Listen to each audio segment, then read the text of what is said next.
Hey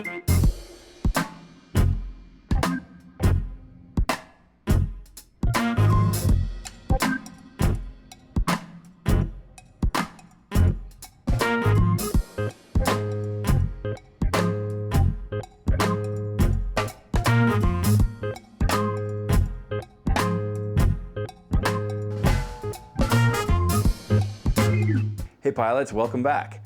Check out what I've got on the bench today. This is the Huma 20 from Sub250. It might be the Huma 20, I'm not quite sure how to pronounce it. It's a 2-inch, prop-protected 4S Cinewhoop that's under 250 grams with just about any battery you'd want to use on it. This carbon cage not only saves weight, but it makes it a great little drone to fly indoors or around people, a good travel companion, and if you're new to FPV, the prop protection makes it a little bit safer and a little bit more survivable in crashes. It is equipped with the DJI O4 Pro, and it has a soft camera mounting system so you can get usable gyro data. What that means is this tiny little drone can capture some super high quality 4K footage that's just about as good as any GoPro. I did get the ELRS version without a VTX, and I did install my own DJI O4 Pro. So I'll share a few things with you guys that I learned from that process. My videos always have chapters, so feel free to skip around if you're looking for something specific, and please don't forget to subscribe. I really want you here for future videos, and it really helps me out. Thanks. Here's what the drone looks like when it comes to you. I did get the power kit with ELRS. Sub250 does a great job with their packaging. It's a really nice unboxing experience. The drone is wrapped in plastic and it's super secure. All your accessories are in those 2 boxes. In the first box, you have a diagram for your flight controller and a pretty generous hardware kit. You get those rubber USB plugs that always get lost, some extra rubber grommets, 2 battery straps, a naked GoPro mount, all kinds of screws and extra hardware, and you do get a couple of short antenna extensions, which I assume are for the DJI O3. In the second box, we've got 2 extra sets of props for a total of 3 counting the set that's already on the drone. These are HQ 2 by 2.2 by 4 props. I've used these props on other drones and they work great. We do get 2 15 centimeter long rubberized battery straps that are intended for Sub250's 720 milliamp 4S batteries. Unfortunately, they didn't fit with my CNHL boxy style 650 and 850 milliamp batteries. You do get a couple sheets of stickers, and the drone itself is wrapped in plastic and it's super secure. It's not going anywhere. I cut mine off because I didn't realize if you loosen up those straps, the drone will come right out. I did get the 3D print pack for the DJI O4, which includes some rubber grommets, some antenna extensions, the 3D printed mount for the DJI O4 camera, some landing feet, and the mounts for those DJI O4 Pro antennas. This drone may be lightweight with its tiny form factor and 2-inch props, but it packs a huge punch with these 1304 6000 kV motors on 6S, and it does have an F722 45 amp all-in-one board. For receivers, you can get ELRS, Crossfire, or plug and play if you want to use the DJI remote. You can get it with the DJI O3 or the DJI O4 already installed, or you can get it without a VTX if you want to install your own DJI or Walksnail system. You do have access to the SD card slot on the DJI O4, but you might need a pair of tweezers to put it in and take it out. You also have access to the USB-C port, but you might need a thin cable to plug it in. The camera is mounted with a 3D print and rubber grommets, so if you already own the DJI O3 version of this drone, you can swap out that DJI O3 for the DJI O4 with a $6 parts kit from Sub250. Or you can just download the STL files for free and print them yourself. I'm going to give you guys a real close look at this camera mount because it's such a critical part of the design of the drone and it really determines how good your footage will be. The DJI O4 camera screws into this TPU mount with 2 mounting screws, which is then mounted to the frame with 3 rubber grommets. This suspended design works pretty well to isolate the camera from vibrations. The DJI O4 Pro camera does stick out of the frame, which means it's exposed in crashes, but that also means you won't have props or the carbon guards in view of your footage, and you can use any brand of ND filters. These freewheel filters that are made for the Avata 2 won't fit in most frames with camera protection, but they fit great in this frame. The frame uses 2 2mm thick carbon plates and it's extremely lightweight. with the DJI O4 Pro, my Huma 20 weighs 143.6 grams. That's with an ND filter and a longer battery strap. I did also remove this mount for the DJI O3 antenna because I wasn't using it. It weighs less than a gram. With a 550 milliamp 4S battery, my drone weighs 204.5 grams. With a 650 milliamp 4S battery, my drone weighs 230.1 grams. And with an 850 milliamp 4S battery, my drone weighs 244.9 grams. So we're comfortably under 250 grams, even with a large battery, and we have a few grams to spare if you wanted to add a nano GPS or a crossfire receiver. I took my Huma 20 out to the beach, and it was my first time out with this drone. And since I was flying over sand and water, I really didn't want to dunk my brand new drone and my brand new DJI O4 Pro into the ocean or the sand. So the flight footage you're gonna see is more cinematic style flying. On 650 milliamp batteries, I got around 4 minutes, and on 850 milliamp batteries, I got around 5 minutes. Keep in mind, I don't charge my batteries to high voltage, and I don't fly them down too low because I don't want to have to land in the sand. I think a 650 or a 720 milliamp battery is the sweet spot for this drone, and that's what Sub250 recommends. But I actually preferred the way it flew on my heavy 850 milliamp packs. It just seemed like the extra weight helped me in the wind a little bit. Those 1304 6000 kV motors are larger and heavier than we normally see on 2-inch props, and all that power means you can carry heavy batteries, which gives you more inertia. So it handles more like an open prop freestyle quad than a cinewhoop. I'm not going to tell you it flies like a 5-inch drone, but it really does fly very well. You have the power to rip if you want to, and you don't even notice the prop protection because that thin carbon fiber is super lightweight and doesn't catch the wind at all like plastic does. And there's virtually no prop wash. Notice that these shots I'm showing you were taken on a windy beach and over the open ocean, and the Huma 20 was still able to capture stable, vibration-free footage with that DJI O4 Pro system, even in these windy conditions.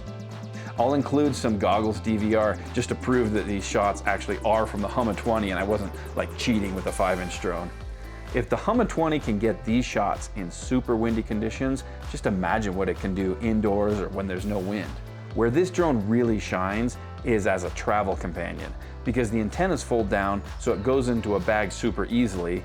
The batteries are pretty small and lightweight, and this tiny 2-inch form factor is not only under 250 grams, but it's small enough to be innocent, and people tend to put up with it because they see it more as a toy. But since we are flying with the DJI O4 Pro, we're still capturing some amazing quality footage.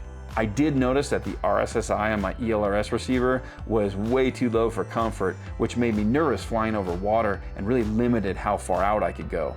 I was using 50 Hertz packet rate and 1000 milliwatts on my ELRS transmitter, so I'm not sure why I was getting such low RSSI. I would expect a 2.4 gigahertz ELRS receiver to perform much better, so I might have gotten a bad receiver. If you get your Huma 20 with ELRS, be sure to test it in a safe place. Don't take any stupid risks like flying it over the open ocean your first time out. As I was praying that my link would hold and I wouldn't fail safe over the ocean, I was asking myself, why doesn't Sub250 offer this quad with a nano GPS unit? I really like GPS on my quads, and a nano GPS could have been installed on an arm, or better yet, in place of that rear DJI O3 antenna mount that's no longer being used with the DJI O4 Pro version. Alright you guys, I'm going to show you how I installed my DJI O4 Pro and give you some tips, because working on micros like this can be difficult, at least for me, because I have fat fingers, and cable management can be tedious because space is so limited, and in some cases there's only a millimeter or two of clearance between the props and the frame or cables. If you're used to working on micros, this is nothing new. But if you have bad eyesight, or if you don't like the idea of cracking open your expensive DJI O4 Pro Air unit, you might want to consider getting a drone from Sub250 with the DJI O4 Pro already installed. Since I am using the DJI O4 Pro, the first thing I did was to remove that DJI O3 antenna mount in the rear, because that's just dead weight unless I repurpose it as a mount for a nano GPS unit. Then I screwed my O4 camera into the mount and inserted the rubber grommets into the mount and the carbon fiber frame. You do want to be very careful when you're installing those rubber grommets because they're soft and they can break. I found that using dental floss really helped. You do get 2 long antenna extensions that will allow you to use the DJI O4 Pro antennas with the side antenna mounts. You do need to open up the air unit in order to attach that UFL extension. Be careful removing and reattaching those tiny UFL connectors because they can break. I did use a piece of heat shrink around the joint just to make sure it doesn't come disconnected or interfere with any of my electronics, because when you reattach the plates, the only way I was able to keep the cables out of the props was to sandwich them between the air unit and the all-in-one board. The DJI O4 Pro antennas are attached to the frame with the included TPU mounts, which are bolted onto the carbon and into the standoffs. The antenna mounts do have slits, so you can install and remove the antennas without removing them from the DJI O4, which is handy if you want to remove the antennas to fit the drone into your bag. Don't over tighten those screws or they will pull through the TPU. I use some M2 washers on mine to prevent that. To mount the air unit to the frame, I use the included M2 5mm screws. You really need to take your time when routing the camera cable, the DJI plug, and the VTX antennas because there's very little space between the props and your cables, and if your cables stick out even a little bit, they'll be damaged by the props. Sub250 doesn't include a DJI harness, and I assume they want you to use the one that comes with your DJI O4 Pro. For me, that's a real shame because the cable that DJI includes is way too long for this 2-inch micro build, and it'll work, but you have to make sure all that extra cable is stowed between your all-in-one board and the air unit. Beta FPV includes a short DJI harness with the Pavo 20 Pro, and that's what I used on my Huma 20. Any long cables, like your VTX antennas, if you use those extensions, or your DJI wire harness, need to be looped in a circle so they don't pop out and get damaged by the props. I tried to zip tie my extra camera cable to the frame, but space is so limited I couldn't find anywhere to attach it to where it would be free from the props. So I stowed the extra cable in a loop in my cable sandwich. I did use a small zip tie to secure my camera cable to the standoff to make sure it wouldn't fall into the props, but I left it loose so the camera cable has a little bit of slack. That way I can adjust my camera angle as needed and just to make sure the cable doesn't transfer any vibrations to the camera. Then I put the top and bottom plate together, and I was very careful to make sure that all of my cables are stowed away in that cable sandwich and safe from the props. Make sure the wires are looped around cleanly and not tangled or bunched up because they could get damaged or put pressure on the all-in-one board as you screw the carbon plates together. The process is a little fiddly and it can be a bit of a pain if you're not used to working on micros because clearances are so tight. But these design decisions have been made in order to cram a full-size DJI O4 Pro system into this tiny 2-inch form factor. All right, you guys, it's time for my conclusion, and I do have a few minor nitpicks with this drone. I really wish they offered GPS even as a paid upgrade. I think this is a real missed opportunity because the DJI O4 version of the Huma 20 still has that single antenna mount for the DJI O3 hanging off the back, which now serves no purpose. It could easily have been changed for a 3D printed nano GPS mount. Another issue I have is with this camera mount. It does work well to isolate the DJI O4 Pro camera from vibrations, and I got some nice, clean, stable footage. But it's not as robust or as durable as I would like it to be. It only uses 2 of the 4 mounting holes that are available on the DJI O4 camera. And the camera is snug, but it's never really locked into position. And I can change the camera angle with my fingers no matter how hard I tighten those screws. The mount really can't reach the second mounting holes on the O4 Pro camera without hitting the props. So this is a compromise that had to be made to mount a full-size camera system into a micro-sized frame. Another problem I see is that the holes on that 3D printed camera mount are too far to the top, and there is a danger of the screws pulling through that soft TPU if you over-tighten them. But you really have to tighten them down in order to hold the camera securely. You could use some M2 washers to protect the soft TPU, And the good news is that Sub250 has these STL files available on their website, so if you break them out, you can print up your own replacement if you have a 3D printer. Also, these antenna mounts are not very strong, so you might want to use a zip tie to secure them down, otherwise they'll probably come loose in a crash. The good thing about these antenna mounts is that they allow us to use the stock DJI O4 Pro antennas, and the placement is ideal and we get great video reception. However, using these antennas does require us to use those antenna extensions, which are kind of a pain and they add an additional point of failure. Sub250 could have used whip antennas like the Pavo 20 Pro, which could have been provided with long cables to avoid extensions, and they could have been installed permanently so you wouldn't have to remove the antennas when putting the drone in your bag, which would be lighter and more convenient. What do you guys think? Are these full-size antennas worth the extra hassle? The Huma 20 is a great all-purpose drone that takes full advantage of the DJI O4 Pro. You can count on vibration-free footage, even in high winds. It's under 250 grams, even with relatively large batteries. It does have prop protection, so it's safe around people. It's a super useful video tool, and it's perfect for travel. But it does have those 1304 6000 kV motors, which absolutely scream, so you can fly it like a freestyle drone if you want to.